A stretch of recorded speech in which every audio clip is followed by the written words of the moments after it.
Estamos aquí en Panorama 1410, ya en comunicación con la senadora Silvia Nane, a quien le damos las gracias y los muy buenos días. ¿Qué tal, senadora? ¿Qué tal? Buen día para todas y para todos y para la audiencia. ¿Cómo anda? Bien, ¿cómo la lleva el frío en esta mañana? Bien. Bien, bien, bien. Yo ya amanecí temprano, prendí la estufa de leña, Ah, bueno. así que acá estamos, Qué acá gran estamos. ¿Sabes momento qué? ese. Qué gran momento. Es un momento, pero igual acá, yo vivo en el remanso de Neptunia, enfrente al arroyo, y acá siempre hace menos frío que en Montevideo. Ah, bueno. Cuando yo voy a Montevideo me tengo que achuchar un poco más. Ah, pero bueno, es un buen detalle ese a Claro. tener en cuenta. Que si Yo uno creo quiere. que debe ser la influencia del agua cerquita, Y sí. calculo que debe ser eso, que templa un poco más. Bueno, pues sin duda es un buen detalle. Si queremos tener un poquito menos de frío, nos mudamos a Remanso Claro. de Neptunia. Hay lugar, Varela vende. ¿Cómo lleva, senadora, antes de empezar en los temas políticos, cómo lleva a vivir en Remanso de Neptunia y venirse hasta Montevideo? Ah, bien, es que yo hace mucho tiempo que vivo para este lado. Es una cuestión de acostumbrarse al viaje nada más. Ajá. Pero uno va haciendo muchas cosas en el viaje, porque yo voy escuchando la radio, voy escuchando audiolibros a la ida y a la vuelta. Entonces lo utilizo bien, ya tengo muy calado cómo hacer esto, Bien. de manejar una hora Mire prácticamente. usted, ¿viene para Montevideo, viaja con sus mascotas hacia aquí, hacia la capital, o No, las deja en su casa? no, se quedan en casa, se quedan en casa. Mire usted, porque viajar con las mascotas Imagínate es ir y lindo. venir con los 6 perros a Montevideo, Claro, así una No, sería locura, un poco claro. complicado. una locura. No, de ninguna manera, no, de ninguna manera. Senadora, se vienen tiempos de discusión por el Senado, en realidad en todo el Palacio, porque se va a empezar a tratar el presupuesto. ¿Hay posibilidades de acuerdos, o va a haber que recibir un mensaje y adaptarse a lo que venga? Bueno, a ver, la rendición de cuentas va a entrar por diputados y después va al Senado. Ujú. Eh, una cosa que a mí me parece siempre destacable del periodo de rendición de cuentas, más allá de que de repente en la imagen popular la rendición de cuentas sea ese espacio de tiempo donde todo el mundo pide aumento de sueldo, sobre todo los empleados públicos, porque a veces al imaginario esa es la postal con la que uno se queda, ¿no? Ujú. Pero la rendición de cuentas es un periodo bien importante de diálogo entre el Parlamento y el Poder Ejecutivo, porque tú fíjate que en 45 días en cada Cámara, o sea, 90 días en total, pasan todos los ministerios del Poder Ejecutivo y todos los organismos del artículo 220 de la Constitución, llámese la ANEP, la UDELAR, el Poder Judicial, la JUTEP. Entonces, es un panorama de todo lo que está pasando en el Poder Ejecutivo y en organismos importantes del Estado. Eso es lo primero que yo destaco siempre. Ujú. Y la verdad es que habría que ser muy cabeza dura para durante 90 días no negociar absolutamente nada o no conversar absolutamente nada. Entonces, a mí siempre me gusta pensar en que algún ámbito de diálogo hay. Y les doy dos ejemplos. En la rendición de cuentas pasada venía que se suspendía los juzgados multimateria, la implementación de los juzgados multimateria de la ley de violencia basada en género. Ujú. Había habido un acuerdo en la bicameral femenina y cuando llegó el momento de la votación en la comisión, yo reclamé ese acuerdo. Y cuando reclamé ese acuerdo, la suspensión de los juzgados no salió. O sea que mantuvimos la obligación de crear los juzgados multimateria. Eso por ejemplo, y que ahí vos me decís, se negoció y no, la verdad que lo que había que hacer era estar atento ya a ese momento, mandar digamos, la obligación del acuerdo y bueno, y los senadores que no iban a votar iban a quedar evidente de que no se había mantenido ese acuerdo. Y el otro tema, en la rendición de cuentas pasada, fue $1.300.000 para el presupuesto del INISA, el Instituto de Integración Social Adolescente, donde están los menores de edad recluidos por delitos. Y fíjate que en la comisión, antes de ir al plenario, el artículo ese que lo había propuesto la coalición de gobierno lo retiró. Cuando fuimos al plenario, yo reclamé que ese artículo se había retirado y les dije, vinieron los propios directores de INISA a decir que sin eso los gurises no cumplían, el INISA no cumplía con la función básica. La función básica es darle techo y comida, básicamente, ¿no? Claro. No se cumplía con eso. ¿Cómo vamos a hacer con esto? Y ahí logré hablar con 2 o 3 senadores del gobierno y dice, bueno, si ustedes no lo van a presentar, el Frente Amplio presenta este aditivo. Y el INISA tuvo $1.300.000. Absolutamente insuficiente. Pero ¿qué quiero decir con estos 2 ejemplos? Que se pueden cambiar algunos elementos. Capaz que vos me decís, es poco, pero para lo que representa es mucho. Por lo cual, a ver, la rendición va a venir bastante cerrada, eso es un hecho, va a venir en un acuerdo, pero hemos escuchado en estos últimos días que dentro mismo de la coalición están negociando qué pasa con el presupuesto para la educación. Entonces, yo creo que hay elementos que se puede por lo menos dar el debate. Vamos a ver cómo viene, ¿no? A ver cómo pasa por diputados y cómo llega al Senado. Creo que tenemos, si me decís, 3 o 4 grandes temas: educación, vivienda, salud y capaz que alguna cosa de seguridad que se meta como por ahí. Pero yo creo que por ahí van a andar los grandes temas de la rendición, más allá de que del lado nuestro, como siempre, vamos a seguir reclamando presupuesto y plan para ejecutar ese presupuesto para ciencia, tecnología e innovación. Senadora, ¿dónde pueden estar los puntos de acuerdo cuando a veces se trata de o sensibilidades o de donde uno quiere poner el acento, ¿no? Si uno pone los acentos en los números y en que las cuentas cierren, y ese es el principal objetivo de toda la rendición, es una visión, y cuando uno pone la sensibilidad en, bueno, dónde están las dificultades y cómo hay que encararlas, y con otro tipo de, insisto, en lo de sensibilidad, ¿cómo se puede machear las dos cosas, ¿no? ¿Cómo encontrar un camino del medio? Sí, te entiendo perfecto, porque esas han sido las 2 visiones desde el presupuesto, ¿no? Fíjate que nosotros hicimos presupuesto 2020, después entró la rendición 2020 y ahora estamos en la rendición 2021. Eso es una cosa importante a destacar. Cuando nosotros ahora tratemos de esta rendición de cuentas, vamos a estar tratando la rendición del periodo del año 2021 y viendo las proyecciones para el 2022, pero todo esto lo vamos a estar cerrando de ver en octubre del 2022. Entonces, estamos siempre como con algunas cuestiones y con algunos análisis que son reactivos. Eso es lo primero que tenemos que tener en cuenta. Respecto a eso que vos me decías, esas 2 visiones de si cierro las cuentas o atiendo las problemáticas más acuciantes, se puede ver, por ejemplo, claramente en que el año pasado, en la rendición de cuentas del año pasado, el gobierno uruguayo ahorró $140 millones.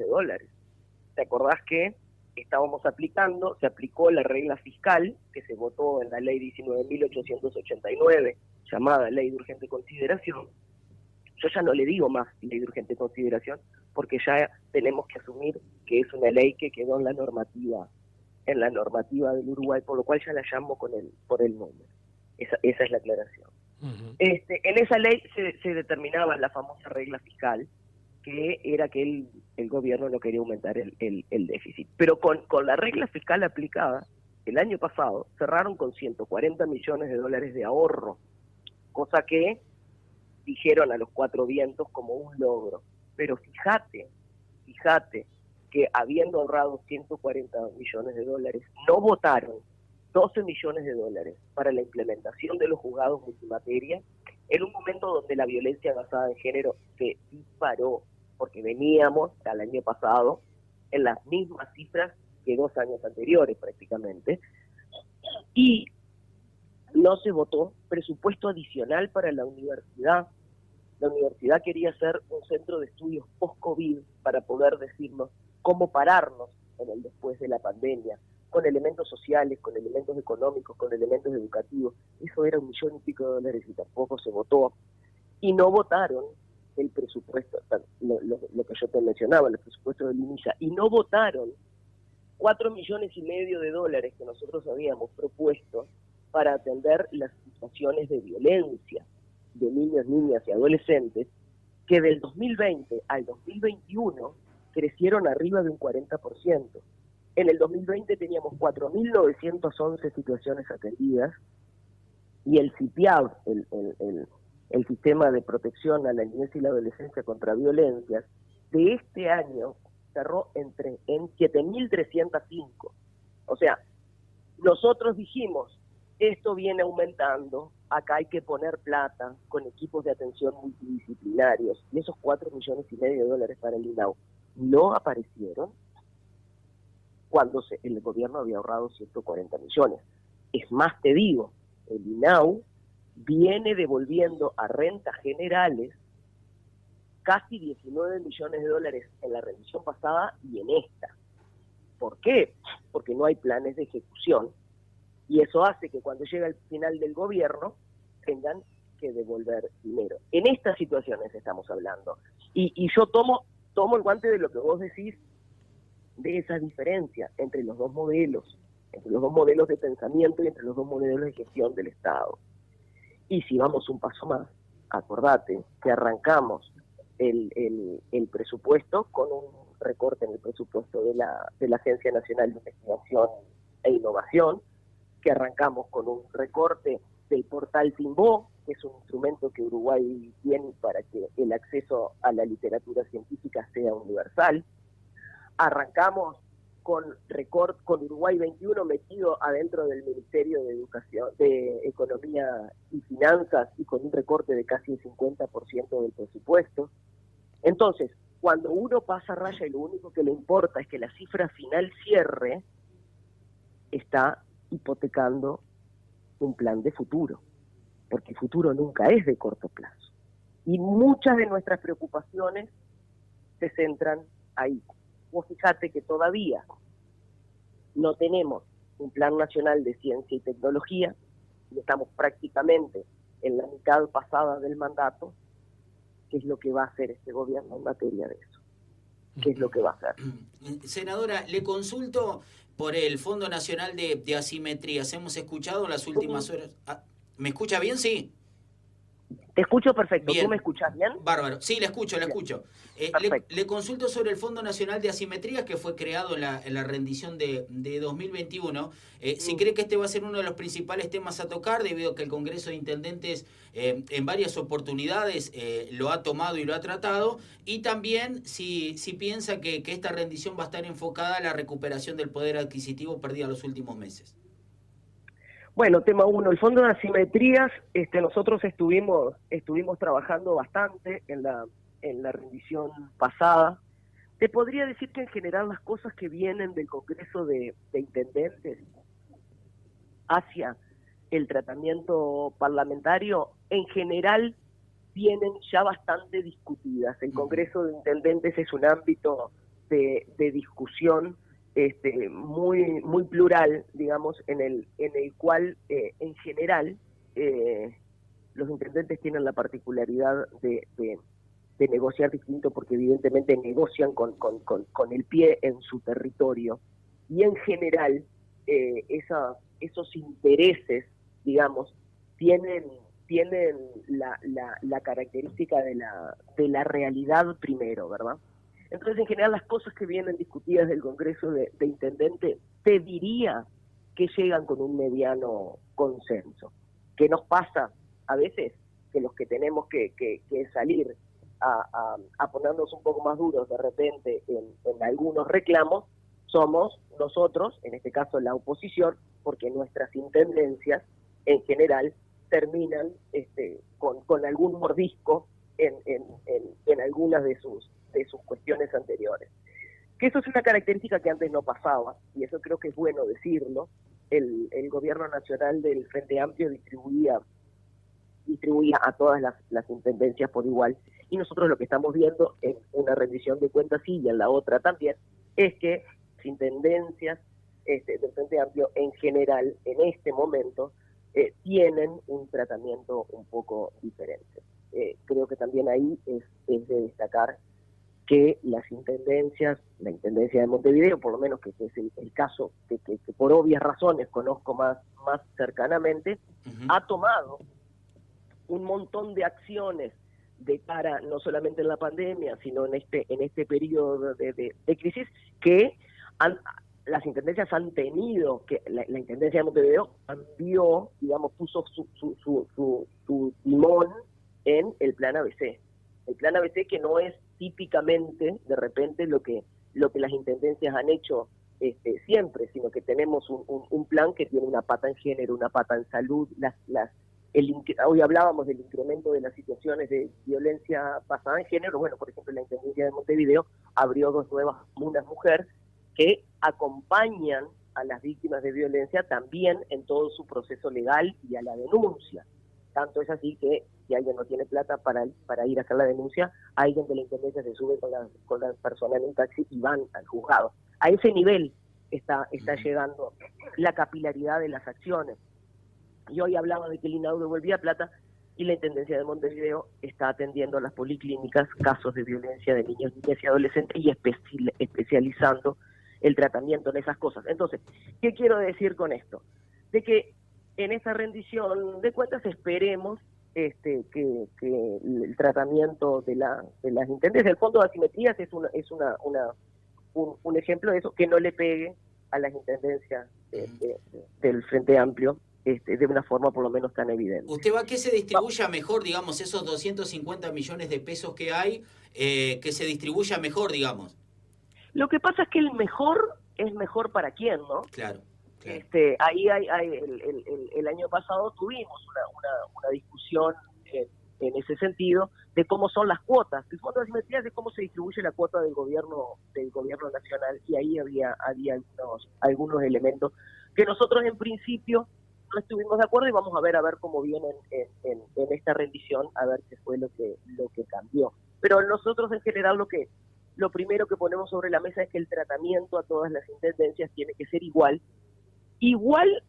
y atendiendo las particularidades de cada gobierno municipal, de cada gobierno departamental, ¿verdad? Y vos me habías preguntado por el fondo de asimetría y me preguntaste por otra cosa que me olvidé. Claro, si también creía que esta rendición iba a ir enfocada a la recuperación del poder adquisitivo que se perdió en los últimos meses. Ok, bueno, ahí vamos a tener que ver cómo viene la cuestión de la Oficina Nacional de Servicio Civil, ¿verdad? Porque la rendición atiende al funcionariado público. Vamos a tener que ver, se había anunciado, no sé si ustedes recuerdan, en el presupuesto, una reestructura de lo que iba a ser la función pública. De hecho estaban trabajando en una consultoría. Se presentó en el momento del presupuesto algunas ideas muy vagas de por dónde podía venir. Después, bueno, vino la pandemia y ahora vamos a ver cómo se termina llevando eso en la práctica. La recuperación salarial va a depender un poco de las negociaciones que se hagan en los ámbitos colectivos y de COFE, ¿verdad? Creo que ahí vamos a tener que ver por dónde vienen esos acuerdos o desacuerdos, y bueno, y tratar de ver y de ayudar a que esa recuperación pueda tener un marco, ¿no? Está complicada esa parte. Bien, usted también anteriormente dijo que el Plan Nacional Estratégico a 10 años ya había vencido, y es así. En 2020 el Plan Nacional Estratégico se venció. Según lo que yo tengo entendido, la próxima consultoría recién sería para el año 2023. Usted, como integrante de la Cámara de Ciencia, Innovación y Tecnología del Parlamento, ¿cómo lo vienen tratando este tema en virtud de que nuestro país siempre, con anterioridad a 10 años, planificaba, digamos, un proyecto a largo plazo en esta matriz? Sí, a ver, el Plan Nacional Estratégico de Ciencia y Tecnología, que se le dice PENTI en general, por si alguien escucha la sigla, son planes que típicamente se hacen a 10 años, lo que vos decías, y el último se hizo en el 2010, y digamos quedó obsoleto en el 2020. Y yo creo que es más que evidente que quedó obsoleto en el 2020, no solamente porque sea usual hacerlos a 10 años, sino porque nos agarró la pandemia, nos pegó un revolcón, y en ese revolcón nuestra relación con la ciencia y la tecnología cambió radicalmente. Creo que eso es algo que no podemos mirarlo de otra manera. Y entonces, más allá de que no hubiera sido la fecha de vencimiento 2020, habría que haber hecho uno igual. Es eso lo que quiero decir, ¿no? Porque fue tan grande el cambio de relación que tuvimos con la ciencia y con la tecnología que evidentemente había que hacer otro. Pero bueno, cuando fue el presupuesto nacional, nosotros consultamos qué iba a pasar. Recuerden dos elementos de contexto, ¿no? La ANI quedó, la Agencia Nacional de Investigación e Innovación, quedó prácticamente bajo la órbita del Ministerio de Educación y Cultura.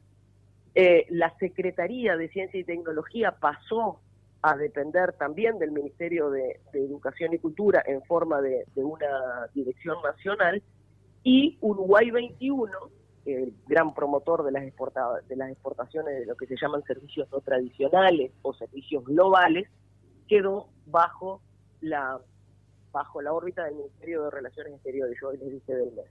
Y la ANDE, la Agencia Nacional de Emprendedurismo, pasó a tener una relación mucho más directa con el Ministerio de Economía y Finanzas. Entonces, y salió del Ministerio de Industria. Cuando nosotros hablamos de un Plan Estratégico Nacional de Ciencia y Tecnología, hablamos de una rama, varias ramas de actividad que tienen que ir también en resonancia de un proyecto país.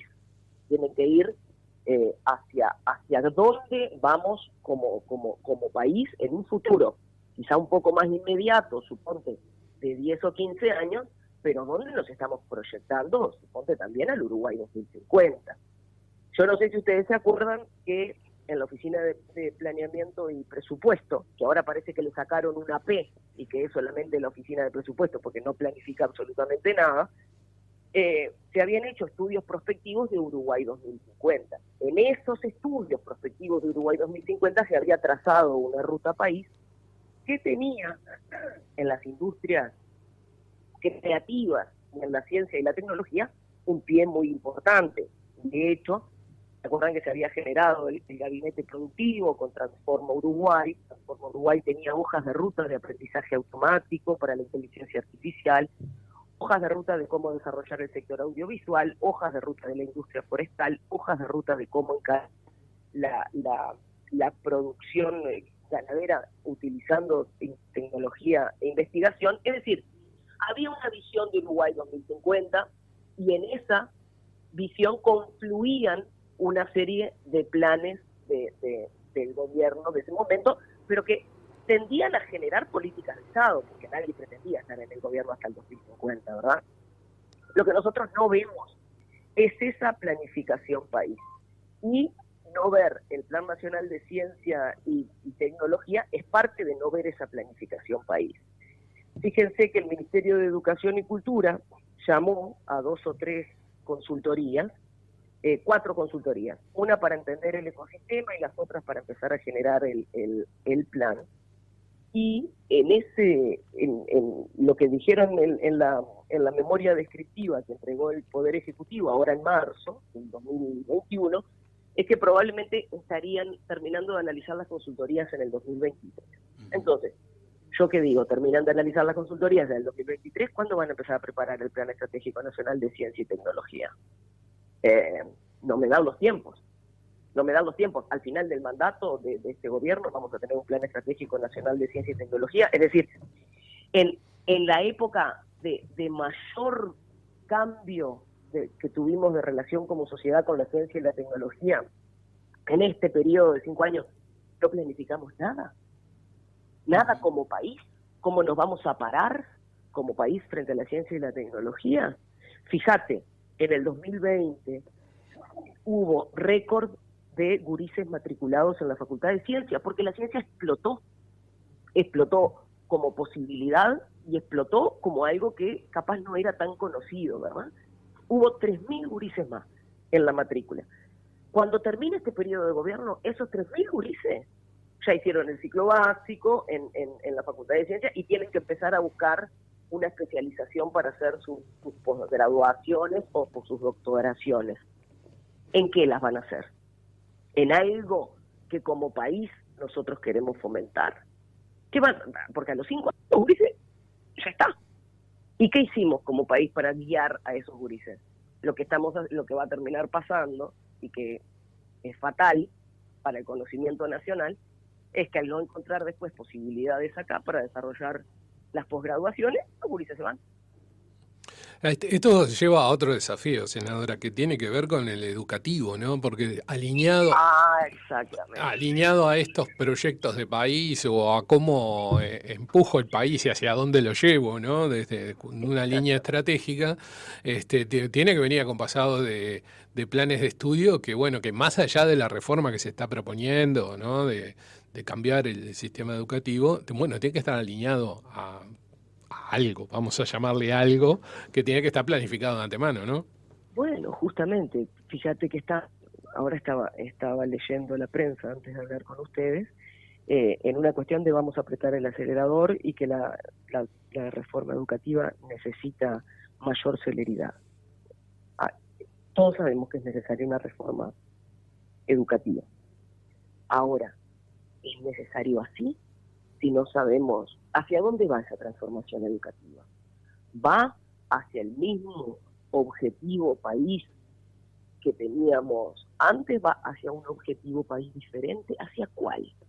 ¿Vamos a promover en los gurises y en las gurisas el pensamiento estratégico? Nosotros somos un país muy chiquito.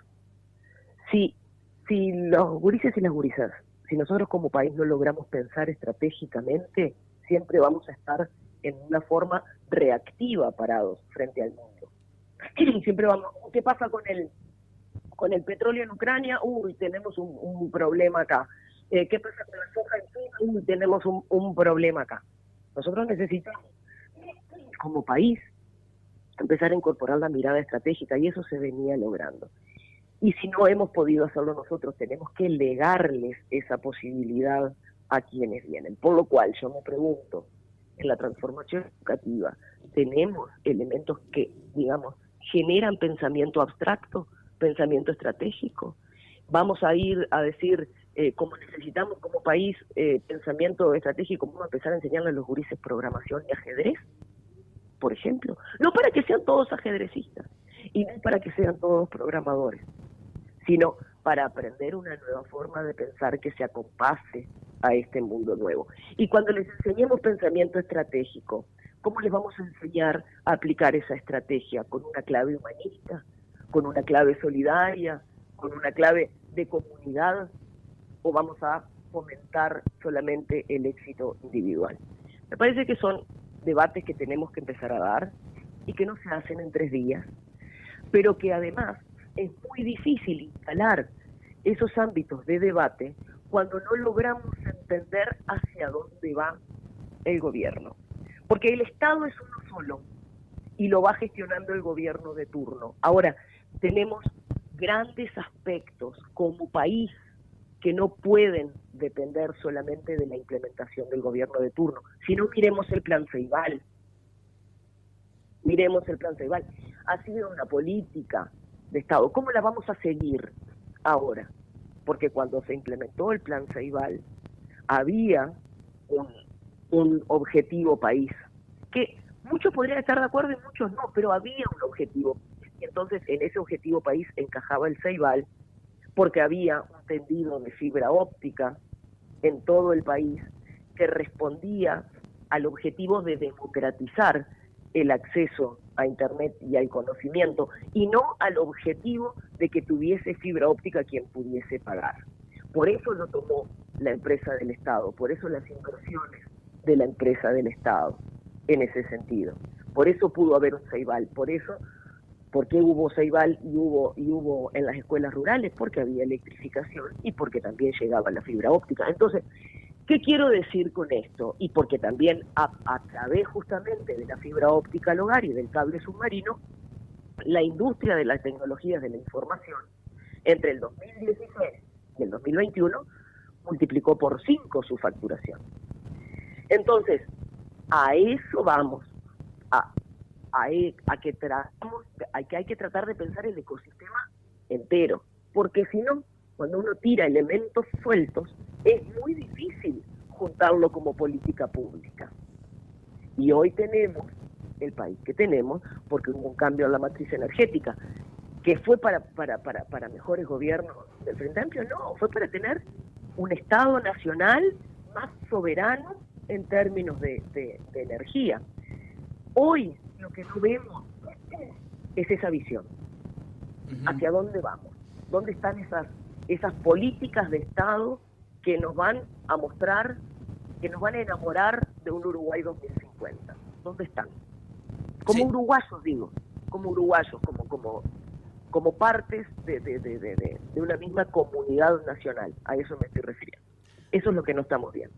Bien, senadora, le hago la última, al menos de mi parte. Quería consultarle por otro tema, por ejemplo, la eutanasia, ¿no? Sabemos que allí en Diputados se está dialogando mucho. Hay un proyecto que es de Ope Pasqué, perteneciente al Partido Colorado, y uno del Frente Amplio. ¿Usted piensa que estos dos proyectos pueden llegar a convivir y se puede armar un único plan en este tema? Y bueno, y lo segundo es si usted está de acuerdo, está a favor o en contra de la eutanasia.